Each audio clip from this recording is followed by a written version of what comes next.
Saksakalyan gunarnavasya Vande Guru Sri Charanaravindan.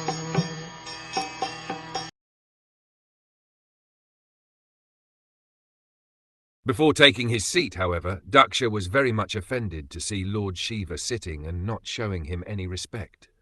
At that time, Daksha became greatly angry, and his eyes glowing, he began to speak very strongly against Lord Shiva.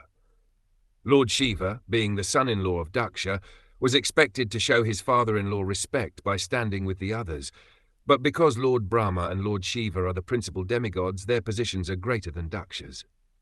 Daksha, however, could not tolerate this, and he took it as an insult by his son-in-law.